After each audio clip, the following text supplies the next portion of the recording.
We see the story of Jesus going to the cross, and everything seems to kind of be hand in hand. And then there's this one character that seems to interrupt the narrative. His name's Barabbas.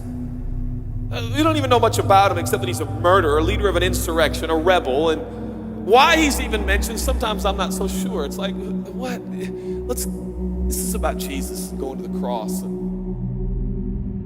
So in this moment, Pilate thinks, I hold the destinies of these two men in my hand. I know the Jews have a tradition that on a holy day, I will release one of the prisoners on death row.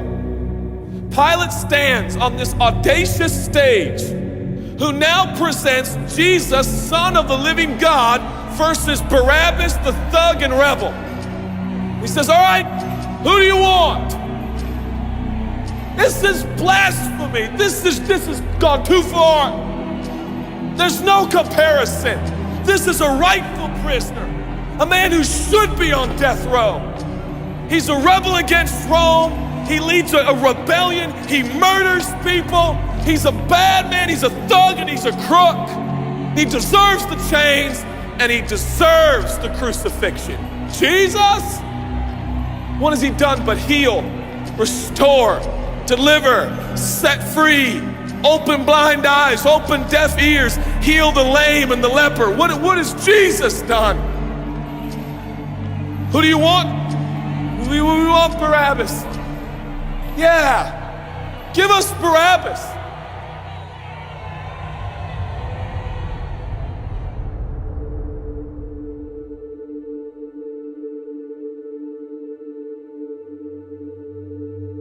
People say, give us Barabbas. The Roman soldiers come up and they put the key in and they unlock Barabbas from his chains and shackles. And he walks down the platform, welcomed by all of his thug friends. Yeah, the people love me. Yeah, that's right. I don't even know who this Jesus guy is, but all I know is my people love me.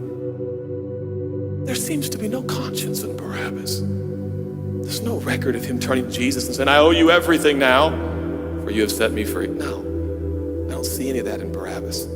And God knew that. Jesus stood there, silent, for he knew the will of the Father. He said, it's fine, Father. Let him have Barabbas. For Jesus knew that the Father would have to treat Jesus like Barabbas so he could treat Barabbas like Jesus. Barabbas thought it was the people that set him free. No. It was the love of the Heavenly Father. When I look at the story, I realize who Barabbas really is. That's me. That's you. That's us. And I was reading this the other day, and I felt God speak to me. I love Barabbas. I love him. But God, he's bad, man. I love him. And I wanted him to go free. But didn't you know that he probably would have never acknowledged the free gift? Yeah, but I love Barabbas. For while we were still sinners, Christ died for us. God sent his son for Barabbas, even the one he knew would walk away from Jesus and his free gift and never come back. He loves him. And the nerve, the gall, and the audacity of believers to think, I got saved by grace, but now that I'm in this deep, dark place of bondage, I better work hard to get myself out. What? That's the opposite of the gospel. Are you bound? Are you held under the power of this temptation, this sin, the sexual urges? Do you feel like it's controlling you? What are you gonna do? I'm gonna shake myself free. Stop it! No, you won't! You're no match for the powers of hell and the urges of sin and sexual temptation. You will not overcome it, and you will never overcome it. You'll just be another statistic. There's no answer within yourself. Your own marriage, your own goodness, your own discipline, your own devotion will not save your marriage and will not save your kids. There's only one, and he's the one that took your place. He's the one that stood silently on the platform with Pilate and said, yes, let him have Barabbas. Take me. How many times have I stood on that platform with Pilate and Jesus, and I'm the Barabbas, and they start to take my chains off, and I say, no, no, I deserve this. I deserve the guilt. I deserve the shame. I deserve the consequence. I deserve it. Jesus seems to look at me and say, no, son, let me have it. Let me have your sin. Let me have your pain. No, God, I did it to myself. I deserve it. My marriage won't make it. This is what I deserve. I deserve divorce. I deserve poverty. I deserve sickness. I deserve it all. No!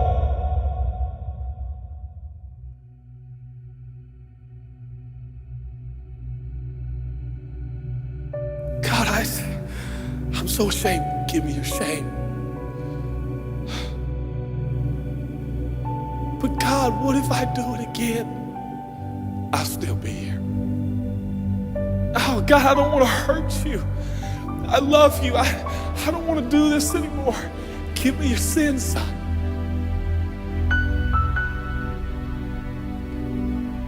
This is all we got.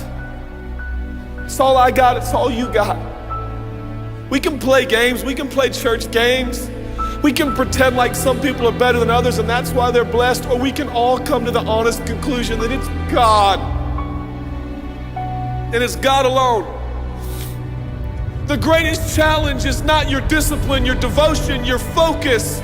Your greatest challenge is believing the gospel. Could it be that there's a God with a love so scandalous, so wide, so deep, so vast, so high, so expansive, so welcoming, so inclusive? Let me have your sin, son. Okay. And I give him my sin. And I stand in this empty space of forgiveness and acceptance while Jesus walks off to the cross that I deserve. I see him walking to the post to be whipped. As I stand a free man, all the attention is turned now. And I feel the love of God saying, go, son, live your life. I'll pay the price. Where did we get off thinking that we were gonna set ourselves free? It's still Jesus. It'll always be Jesus. It'll never stop being the power of Jesus. If his blood is sufficient for your salvation, his blood is sufficient to sustain you through every challenge and every sin and every temptation. Jesus is enough.